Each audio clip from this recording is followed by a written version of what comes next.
Over होखे रे सखी मोर जवानी चुअत बाटे ओभर होखे रे सखी मन मरदा छोड़ देता खाली टोके रे सखी मन मरदा छोड़ देता खाली टोके रे सखी हाँ टोके रे सखी मोर जवानी चुअत बाटे ओभर होखे रे सखी मोर जवानी चुअत बाटे ओभर होखे रे सखी होखे रे सखी ओभर होखे रे सखी Anshu music recording studio Delhi. मोर जवानी चुअत बाटे ओभर होखे रे सखी मोर जवानी चुअत बाटे ओभर होखे रे सखी चुआता ठोपे ठोपे हो गइल नीक हो का कहीं सखी पियवा मिलल ना ठीक हो मिलल ना ठीक हो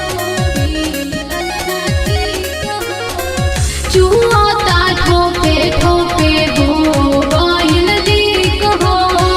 का कहीं सखी पियवा मिलल ना ठीक हो राहे दूरी से न तनिको खोखे सखी राहे दूरी कहियो देखियो के न खोखे सखी हाँ खोखे सखी मोर जवानी चुअत बाटे ओभर होखे रे सखी मोर जवानी चुअत बाटे ओभर होखे रे सखी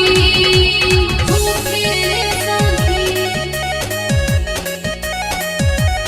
ओभर होखे रे सखी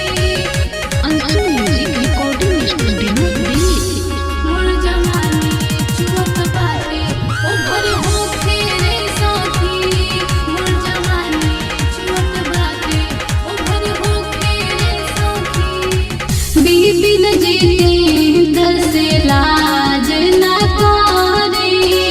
सिमरन कृष्णा कहे दुख नाही सहे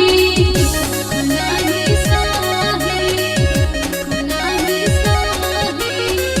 बिपिन जितेंद्र से लाज ना करे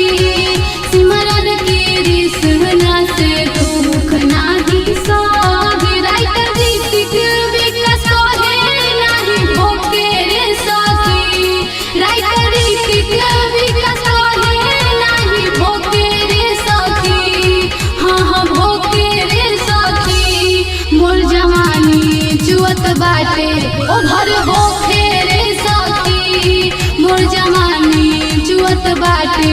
ओभर होखे रे सखी मन मरदा छोड़ देता खाली टोके रे सखी मन मरदा छोड़ देता खाली टोके रे सखी हाँ टोके रे सखी मोर जवानी चुअत बाटे